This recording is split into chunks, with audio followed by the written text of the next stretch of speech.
What's up, everybody? Welcome back to a brand new episode of the Run Your Mouth podcast, where it's a petty nonsense show. That's what's going on today. I got war stuff, but I feel like we've been stuck in the same circle for a while of Trump saying something that's not true, us going, well, that can't be true. And sadly, because it's a war, it's too consequential to ignore. Like, sometimes nonsense is going on and Trump's being a buffoon, but you're like, whatever, that's what the guy does, that's who he is, but it's usually not as consequential as a war, and so you can just move on to the other topics. But then every day he says something batshit crazy, and you're like, he just said something that makes no sense. I guess I better address that. And then you find out, oh my God, it's been 3 months of basically saying the exact same thing, and it's Trump's fault. It's not my fault, okay? If the biggest news story exists, and you got a madman doing crazy shit, saying crazy shit, losing a war while pretending you're winning a war, you kind of can't not talk about it. But for today's episode, we're going to get to it later, and we're going to start with petty nonsense. And the first thing that I would like to address is, this was from the New York Post. Former FBI agent claims investigations are closing in on Porch guy and Nancy Guthrie case. And I want to say, stop the disparagement of Porch people. All right? Listen, we all hope that this news lady gets her mom back. It's a story I mostly ignored. I got no, the people love the murder mystery stories, particularly women, because they think people are going to be taking them all the time. And so they like to live in a reality where they can validate their fears and all their psychotic thoughts, which I understand. I got a whole bit of my act about indulging your psychotic thoughts. So I understand being a lady, and you think people are going to snag you all the time. And so you like reinforcing that you're not crazy for having those thoughts. And so you follow these stories. I didn't care to follow this story. But when you start disparaging Porch people, I'm going to step in and say, listen, find the lady, return her to her daughter, prosecute the people that took him, but leave the Porch people out of this, okay? He's not a Porch guy. He doesn't belong to the Porch people. Porch people are peaceful people. We don't steal people's moms. You can call him the glowy mouth guy. You can call him the hat guy. You could just as accurately call him holding leaves in his hand guy. This picture just happens to have been a guy who's on a porch. That does not make him a porch person. And you know what? You could have used any of those other terms. They would be just as accurate and less offensive to the nation of porchers. I'm just saying that we are a currently unrecognized group of individuals who enjoy doing backyard comedy shows, getting together for beers. And I don't think it's fair to put this kind of aggression towards my entire group of people, the peaceful people that I am trying to unite in the world, by disparaging our good name. We deny any affiliation with this individual, and we would like to be on the record saying that snatching people's mothers is reprehensible behavior, okay? We want no affiliation with this. And on that note, porches have been absolutely incredible. My FBI thing is cooking and doing great. And every time I keep finding a couple new jokes, keep tagging it up. This weekend in Raleigh, we're back poolside. That's always a great porch. Doing Hampstead. Fair amount of tickets moved already. That's going to be a cool show. Then we got the Myrtle Beach show, which is brought to you by the Inlet Dispensary, and that one's totally free. If you're out of Myrtle Beach, you could bring everyone out to experience the porch, doing all these with Eric Emerson. And then I got what else do I got? I got Galveston after the weekend with Dave in Houston. I'm doing a porch show one of the evenings just outside of Nashville. Going to be running the FBI presentation. So even if you're coming for the Dave Smith shows, I'm doing an entirely different 45 minutes of material than anything you're going to see there. And then I got Chickamauga. There's no way I'm pronouncing that right. Atlanta, Sandpoint, Seattle, and more dates. You can find them at porchtour.com. And I got some venues for Austin. I still got to call that lady back. Nice fan. And been busy. And you guys can still hit me if you got venues or backyards, porches, pools, whatever you got. Thefiretix.com. Still got to add some new dates. All right. Now let's move on to our next just nonsense story, which is, I'm never a fan of filming people and then getting them fired from their jobs. It's kind of a low blow. People do stupid shit. Sometimes people have a bad moment. Kind of sucks that we live in a world where you can't have a bad moment, have it not be on camera, and then get fired from your job.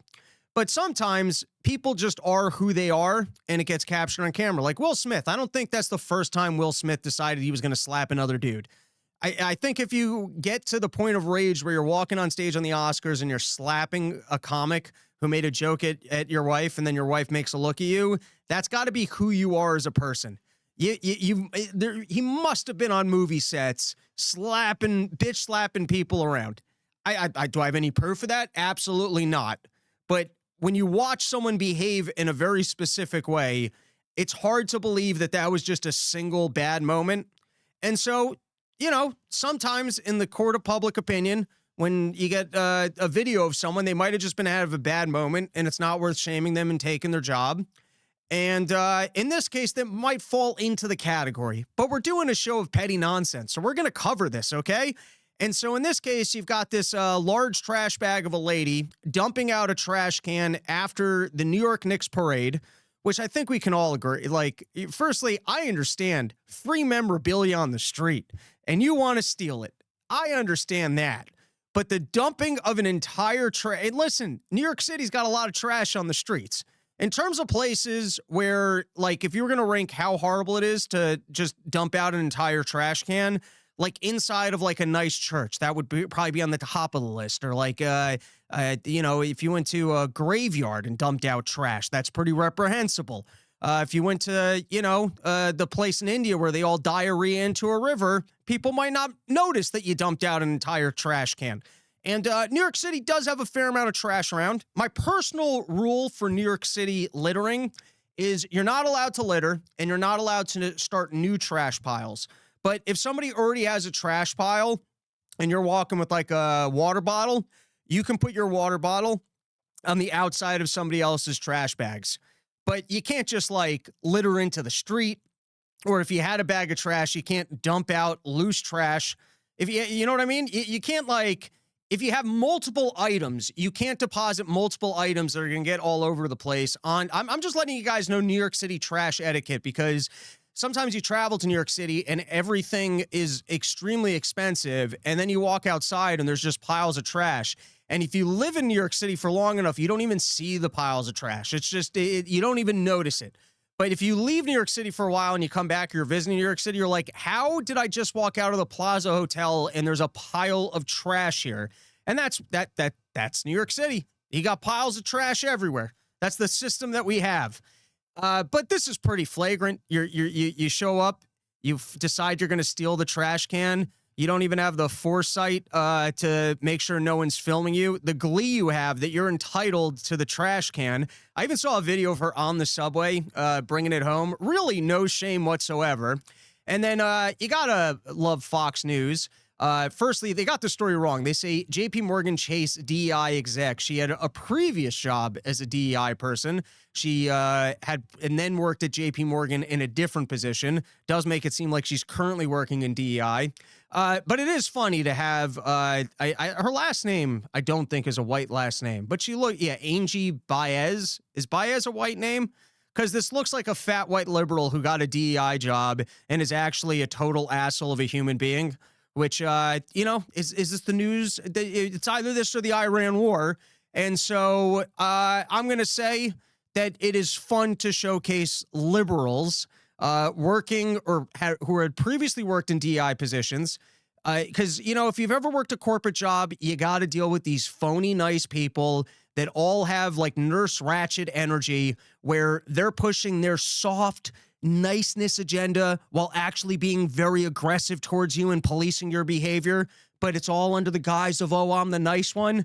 And so to see one of these people fat in the wild, engaging in reprehensible behavior and clearly showcasing that this is not a person who lords above us, who has a higher etiquette, who should be the person deciding who is hired in the name of fairness. So, is it newsworthy? No, but I thought it was worth a little shaming. And now let's get into the Donald Trump pool scandal. We had covered in the last episode. I made the claim in the intro that after the pool turned green, Donald Trump wanted it green. But this story is so symbolic of just about everything we've experienced with Trump. I mean, this is exactly the Donald Trump news cycle. If you've never, you're new to the planet. You just landed on planet Earth. and you want to know how the news works and you want to know how Donald Trump works, you could just have this one story as an example, as a framework for how every single story with Donald Trump goes. This is the most classic Donald Trump story to date. You know, I was joking that the Donald Trump ballroom was going to turn into the great trash heap of America when he never finishes it, and we should just leave it there as a testament of Trump and call it the Donald Trump giant trash heap of America. Now, Donald Trump goes ahead, and I encouraged him. I said, why are we going to shame Donald Trump for improving Washington, D.C.? That seems like a good distraction where we should encourage him and go, nobody beautifies things like you do. And then maybe instead of doing wars and tariffs and other things that are ruining the country, Donald Trump will get distracted. He'll spend, money that was going to get wasted anyways, probably bombing people and creating wars. He could waste it beautifying downtown Washington, D.C. And do I think that this is the best use of public funds? No. But if it distracts Donald Trump from other nonsense, and then he can have this whole thing where he fights with the media, that it didn't need to be fixed. Nobody could fix it like me. It totally needed to be fixed. It was so broken until I got to it. Donald Trump spent more money than you're supposed to spend. I spent the perfect amount of money. No one's better at building than I am. But so the story that you have here is that they spent, the media's claiming more money than you had to, had a no-bid contract. 2 no-bid contracts went to people he had previously used at, I think, Trump properties. So seemingly a friend or someone that maybe he knew that he had a good guy. He had worked with the guy before. Guy did well for him on the Trump properties. And so he thought, hey, I already know a good guy for this. Why am I going to waste time with bids? I've got the guy. Could be. Or, maybe it's the wheeling and dealing of, I'll give you this contract, and then when I get back out, you're gonna do some work for me. We'll never know. But Donald Trump, no bid contract, makes a big stink out of, I'm gonna make this pool beautiful. It's a giant shithole. Obama wasted $35 million on the repairs. The thing's disgusting. I got to look at this thing every day. I'm going to fix it. I'm going to make it beautiful. And he makes a big deal over that he's personally making it beautiful.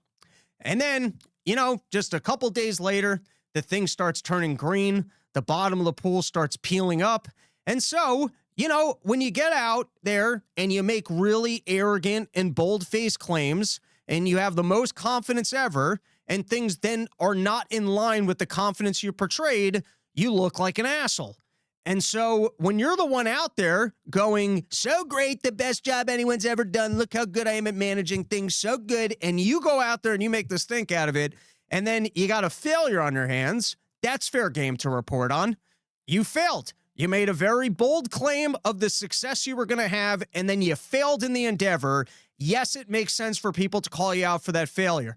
And then, of course, the Republicans go, why do you guys even care about this? Why are you guys shaming us? Why is this newsworthy? Why is this important? Well, because you put your stamp on it of look at how good I am at doing things. And when people are sitting on the sidelines going, hey, I think this guy's inept and he's constantly claiming he's the best ever, but it doesn't look like he ever does anything well.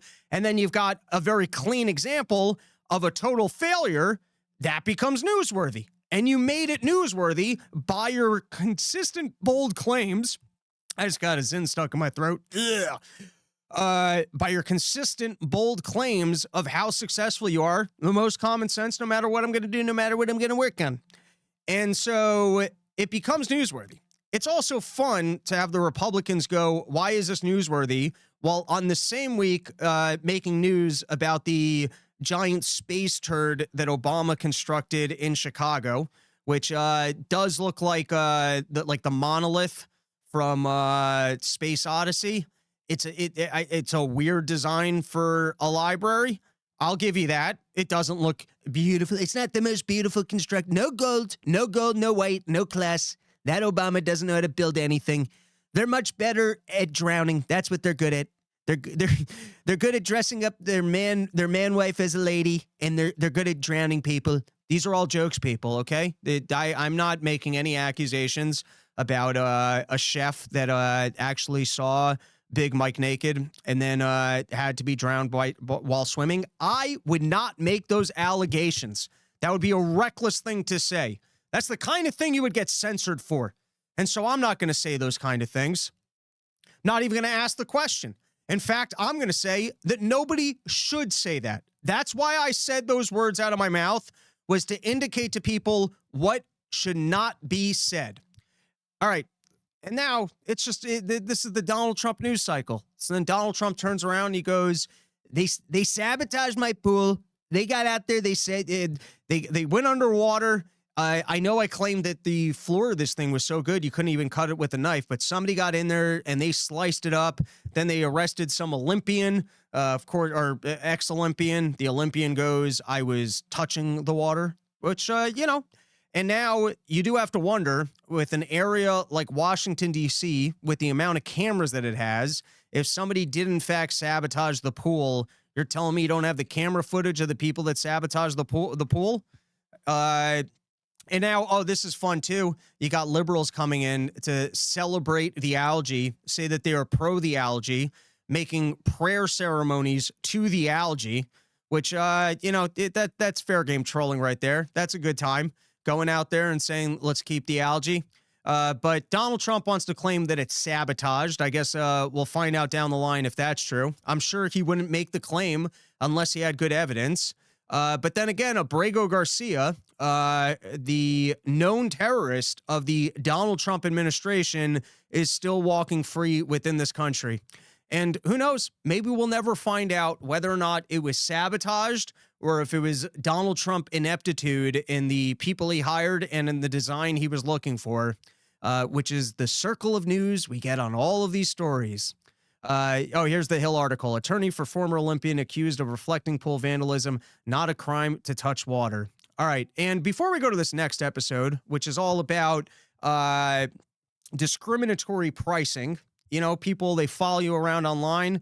They see if you're quick to pull the trigger, if you're wasteful with your money, you spend a lot of money. And so then they, how badly they think you need something. And then they charge you more than the next guy. And what's nice about reading this article is that if you support our sponsors, you're never going to have that problem. YoKratom.com, home of the $6 kilo. I challenge you to go find a better deal, okay? With all the inflation, other nonsense, they've kept their price going. If you're a fan of Kratom, $60 a kilo, YoKratom.com. And then, of course, Sheath.com. My boy, Bobby the Bank, making the world's greatest underwear that's ever graced the balls, man. You use promo code RYM. You get yourself 20% off the world's finest underwear. You don't want your balls sweating. You don't want them flopping between your legs. What you want is Sheath underwear, high quality. I still have my original pairs. So go check out Sheath.com, promo code RYM for 20% off. So, I'm pretty sure I've experienced this with flights. I think the algorithm knows that I purchase a fair amount of flights, and they charge me more for it. And I've personally experienced that if you look up a flight and you don't purchase it then, when you come back for that flight, it is always way more expensive. And it's become a problem with the openers because I got to lock in like Porch tour dates like it's stock trades. You look up a route, you confirm the 3 hosts, then you try and find out if the flight's affordable. You look at it, you're like, okay, I can get an opener out there. And then you start calling the guy up and it's kind of who answers their phone. You're like, I got to lock in this trade by tomorrow. Or if I confirm everything else except for your ticket, we're just losing money here. But this article was basically, you got to use your VPN, you got to do your this, all the things you can do to avoid if this is happening to you. And I do think that'll be a fun game in the future if we all have to go the other way instead of the glamorous Instagram shots pretending like we're on vacation. We all got to portray like we're more poor than we are to try and fool the algorithm into, you want to like always be saying no to things unless it's a deal. It's going to be a fun game where once a month you go to Dollar General and you buy beans on your credit card so that you let these people know I'm not making that much money. I'm frugal over here.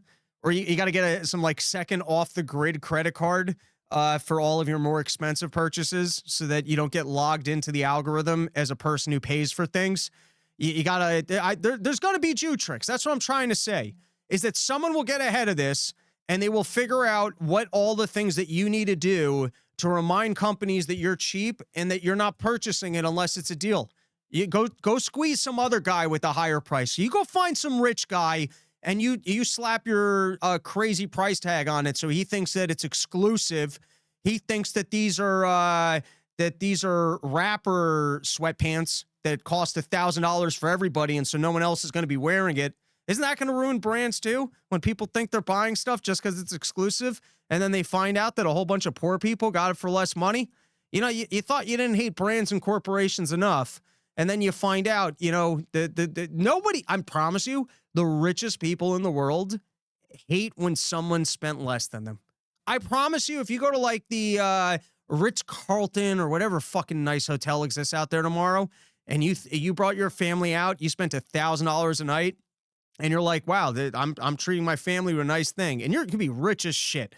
That can mean nothing to you. If you find out the guy in a room next door to you got the same thing for $100 a night because he's poor and the algorithm knows he couldn't afford it and the hotel actually has open rooms, you're fucking annoyed about that.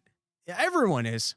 Well, you know, leave it to corporations to figure out ways to constantly be annoying. All right, now we've got Tulsi Gabbard on the way out, putting out information that Fauci definitely lied. My read on this is Tulsi's last day on the job. She's like, all right, well, what can I put out into the world? Everyone hates me now because they thought I was the anti-deep state person who was going to keep us out of wars. Is there a bone I can throw to the world? Is there something? What's the safest thing that everybody already knows that I can go ahead and expose and not actually get anyone in trouble and maybe keep a little bit of my credibility? I need a storyline here on the way out to make me seem somewhat credible still. You guys got anything for me? Okay, I can release Fauci information. I mean, dude, okay, this is why this is infuriating. 5 years ago, I was censored talking about the lab leak theory. Then you start talking about, wait, the guy that Fauci had given money to go and run these experiments is exactly the Facebook fact checker. That's the one that we're all being censored by. And then he clearly lied to Rand Paul with all the back and forths. You got already all of these countless shady emails with that have never been looked into. And some other people were fired for shady emails, but he had shady emails. I'm not remembering them off the top of my head because, like, when they had locked us down and they were lying through their teeth and they were destroying our country, it was interesting and fascinating then. When you've been calling for, prosecute Fauci for 5 years and then you just confirm, oh yeah, he lied, and the biolab story, it's like, we already knew this. Are you actually investigating the guy? Because otherwise I don't want to have to relearn all this stuff and reread all this stuff. And also, it's like, fine, so we're confirming that there's a deep state apparatus that can control and influence all of our lives, that can lie, can cover things up, and can never be investigated. And people who are high-ranking government officials can be in their job and on the way out go, hi, I would like to confirm to everybody that your lives were completely upended by a liar. We're not going to do anything about it. We're not going to change the structure of government, of how much of the money scheme, of firstly, how much money people in government control going out in terms of grants and other things, that every scientific institution in the country will get in line with socialism and a government agenda and not criticize it because they don't want to not be able to get their handouts of money of them being able to research things. You got that problem of government money going out to other institutions, which keeps everyone in line. Then you got everyone who worked at those institutions that they need to keep their jobs. They can't whistleblow. Are you guys fixing that? Also, are you going to investigate or look into the relationship between these private companies and individuals like Fauci, that he was out there selling their product? Not just selling their product, but it was never answered for the kickback schemes of people that work in these institutions approving drugs in which their name is on the patent. I mean, all of the things that you would need to do to actually clean up the mess that we're living in, you're not looking at any of that. You're just giving us a little tidbit on the way out. Not all that exciting. Rand Paul, though, I guess this does give him a little bit of an opening to hop back onto this story. I'll read a couple of his tweets. I do not care how powerful you are. If you lied to Congress and helped cover up the origins of a pandemic, you will answer for it. Dr. Fauci is no exception. Last week, Anthony Fauci notified us he will not voluntarily testify before the Senate Homeland Security and Governmental Affairs Committee, even though he had previously agreed to do so. Therefore, today, I have issued a subpoena requiring him to testify before the committee in public next month. For 6 months, I've been negotiating with Anthony Fauci's lawyers over a date to testify before my Homeland Security Committee. He finally agreed to appear this month. Then he backed out, so I subpoenaed him. We will testify. He will testify in July. I'm just going to guess ahead of time he's going to show up with Parkinson's. He's going to show up with Alzheimer's. He's not going to remember anything. I'm just a brittle old man. I was just trying to save the country. I don't remember anything. I don't remember saying that. That didn't come from me. That came from somebody else. I did that? Me? I did that? That was the other people. I never did none of these things. You keep saying I did this thing. It was the CDC that did that thing. There was a whole committee of people working. I did that. I mean, sure, there's footage of me on the news doing the. That wasn't me though. That was coming from those other people. I was just working with the authority of all those other people that made all those decisions. Me, I never did nothing or done nobody or nothing. It was all other people the whole way through. It was a whole racket. Oh, did we make mistakes? Do we think? No, I still think it came out of a bad, and I think we did what we needed to do. We saved people, and it wasn't even me. I know I took awards. I got on the news all the time. I'm not even really doing good. I haven't heard him in a long time. That would be a funnier version of him. And Rand Paul's also working that his pardon shouldn't stand, which it shouldn't. The preemptive pardon. If he did nothing wrong, why do you need a blanket preemptive pardon? And even if Fauci cannot go to jail, let's have the trial of Fauci anyways, because people need to know how corrupt these structures are. And it's not good enough to just pretend, oh, this is a one-off bad apple. All right, this one guy had too much power and made really bad decisions. It's the structural problem of that there can be no oversight over these intelligence kooks who secretly run our entire lives, and the amount of control and money that they oversee, and the conflicts of you got to clean up the actual mess.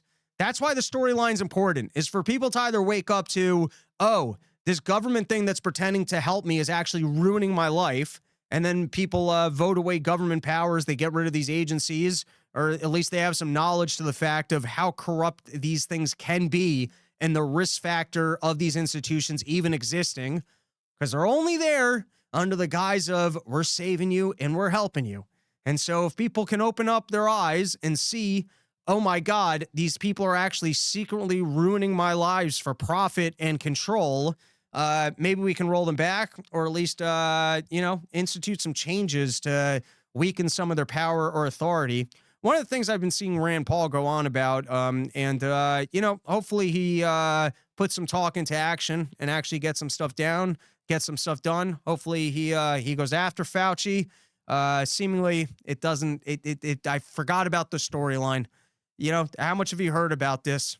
But he has been talking about that he can't even get the documents from the church committee about all the nefarious things that the CIA was up to.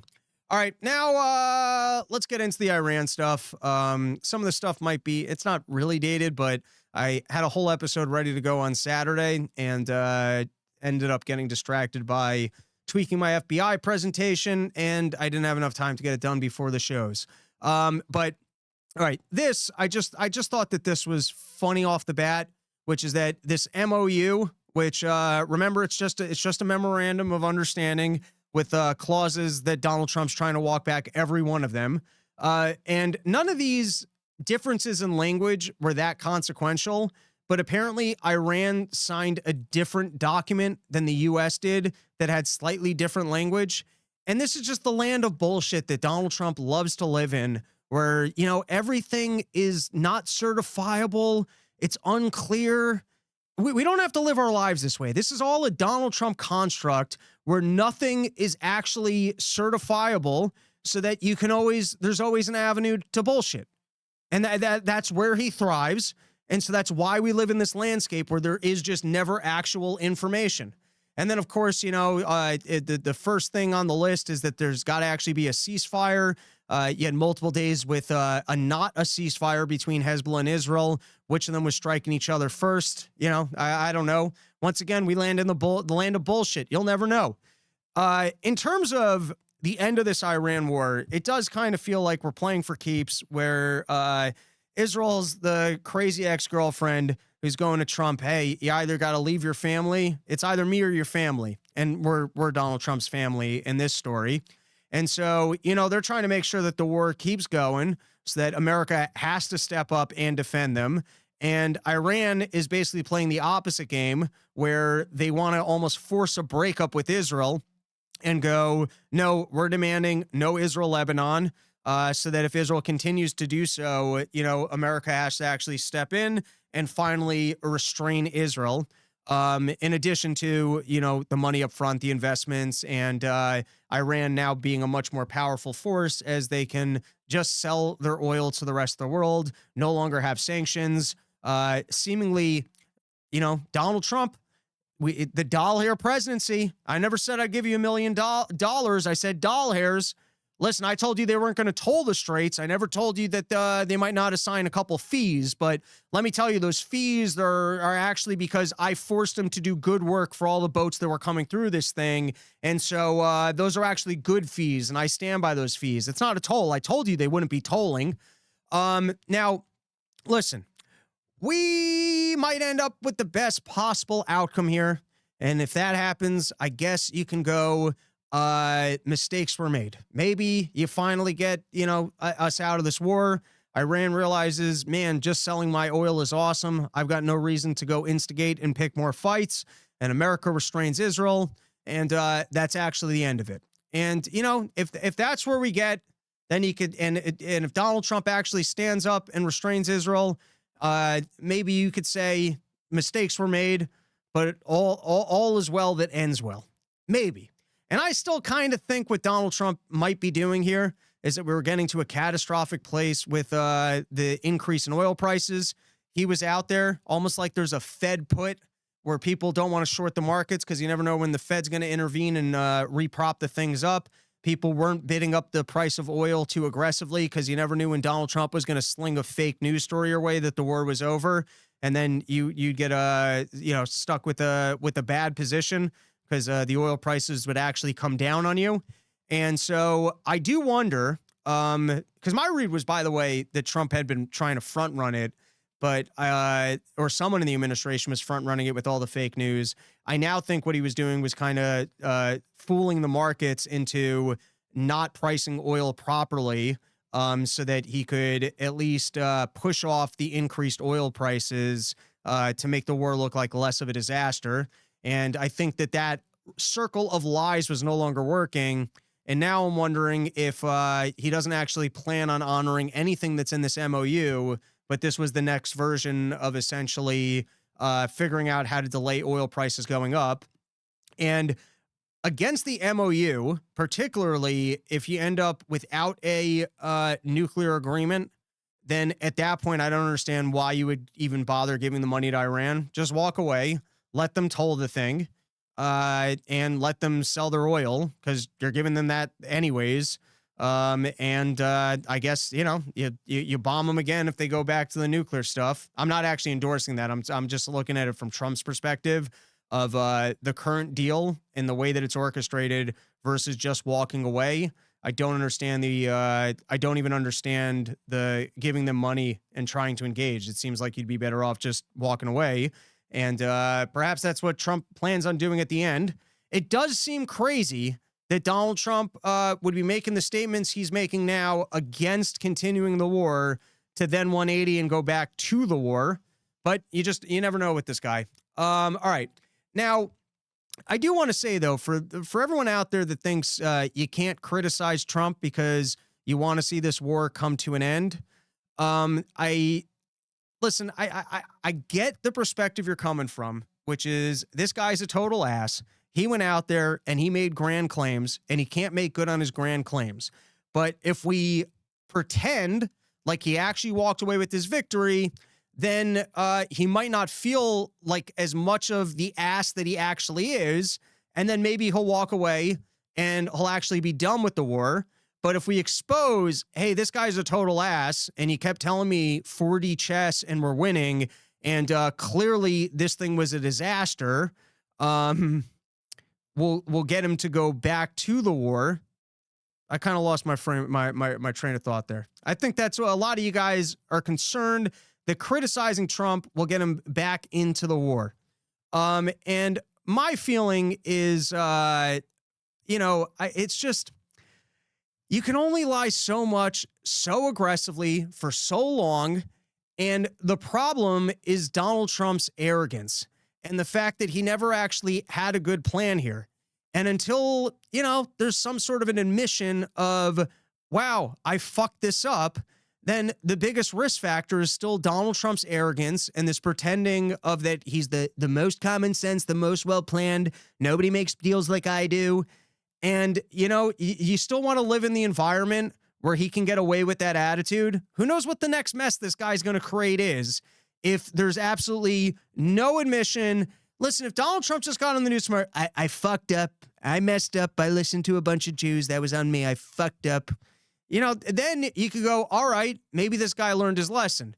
But if we're all just going to play along so that he doesn't have to feel like the ass that he is, and there's no consequence for just completely lying through your teeth and not having a plan and not being all that smart, I think you still got the same risk factor on the table of the arrogant buffoon making horrible decisions. And so on that note, I just want to continue here because to me, this is the just annoying part of this administration. And listen, maybe this is just full-blown Trump derangement syndrome. I've spent too much time following the guy, and now I take his lies too personally because they take so much time to debunk, and you always still have to hear it's 4D chess. The man's got a plan. When does the winning happen?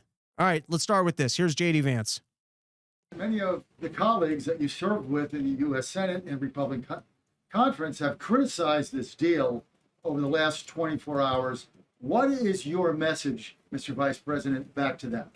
So I guess I would say to anybody, any of the critics, is number one, have a little bit of faith in the President of the United States. The idea that he is going to strike a deal that's been bad for the American people. How can we have faith at this point? What do you tell us? It was going to be the nuclear program was completely obliterated. 6 months later, we're back in a war. The straits will reopen themselves naturally. We're winning. They have no Navy. They got no missile capabilities. We control the straits.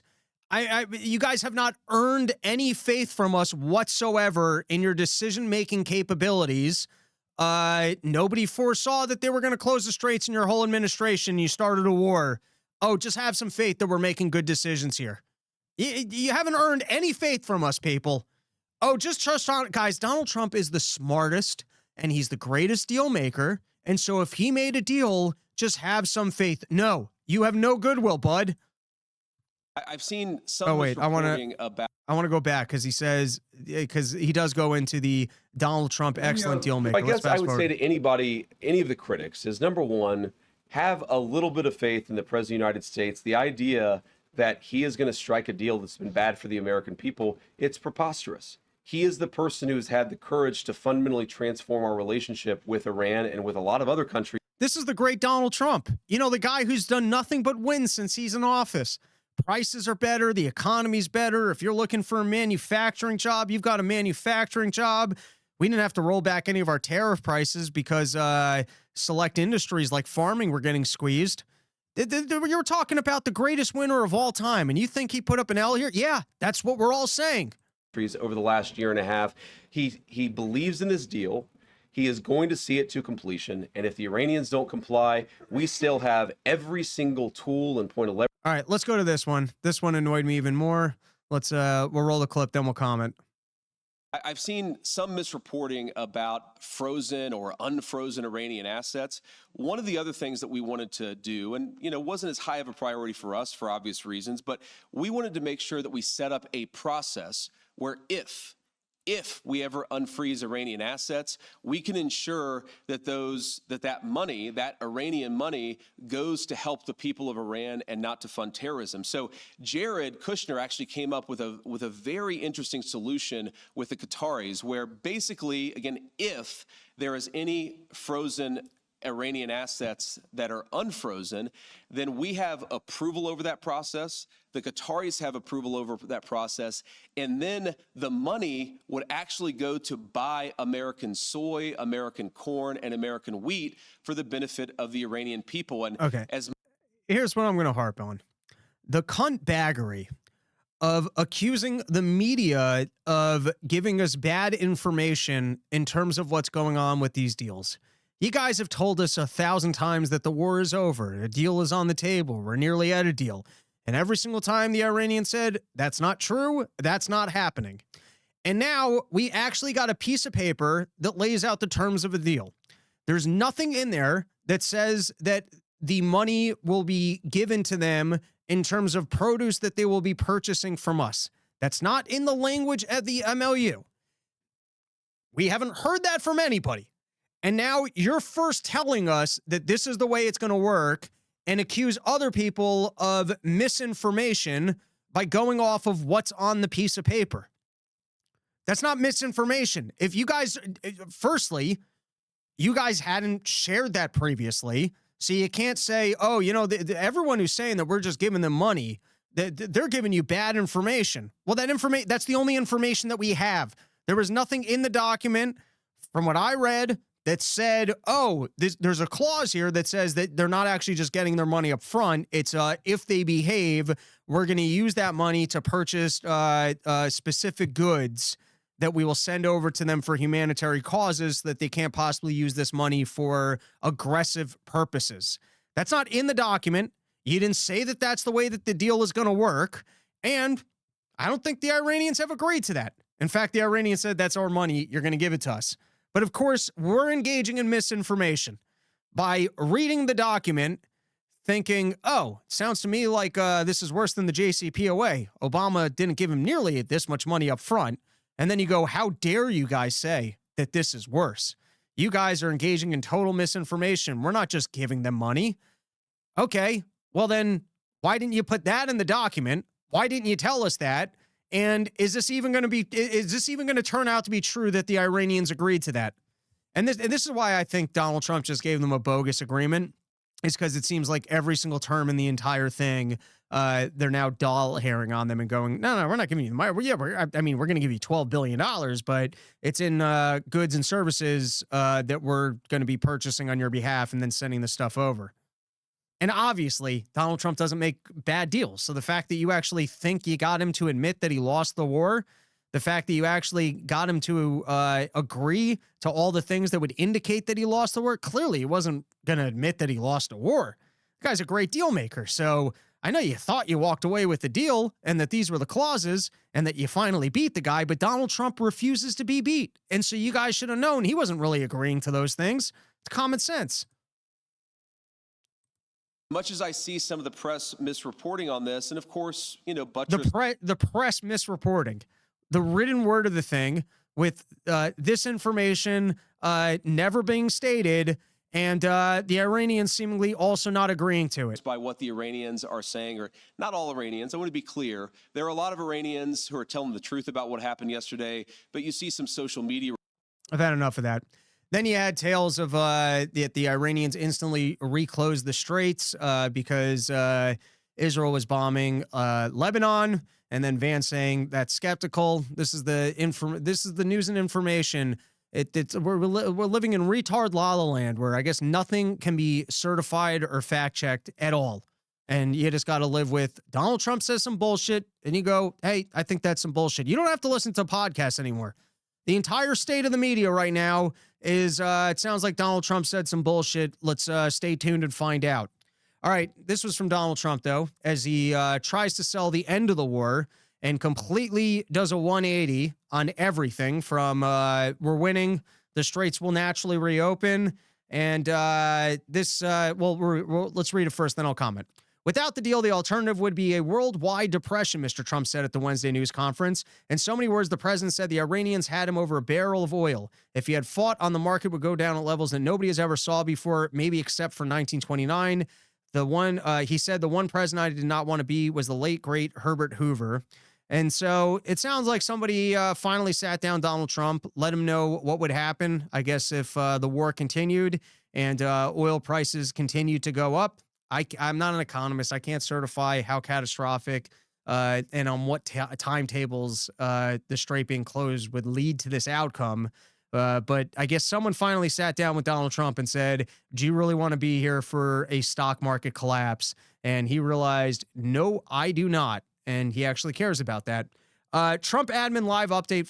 Okay, this was, in the back and forth of whether or not this deal is actually happening.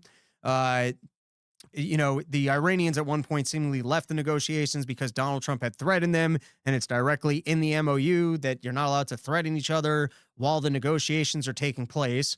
But this was from the New York Post. Trump admin live updates. President fires back at Iran's probably gay disfigured supreme leader. Claim he settled war out of desperation. All right. I think, okay, one more thing. And then I think that probably concludes all the latest from Iran, and we'll see how this thing plays out. But this was from The Hill in terms of trying to walk back the situation in Israel and Lebanon. You did have one of the Israeli officials say all of Lebanon must burn, which isn't particularly helpful. All right, Glenn Beck, let's take this one on. I get why so many people are frustrated or skeptical about this Iran MOU on paper. It looks like a massive compromise. $300 billion unfrozen assets, a fiscal schedule to lift sanctions, an immediate oil export waiver for Tehran. But what we're expecting when on one side Trump is facing a apocalyptic regime that wants the world to burn, and on the other, an American public that has no stomach for war, he plays the cards that were actually on the table. I'm sick and tired of the politicians and podcasters who bitch and complain no matter what Trump does. I just want to stop there for a second.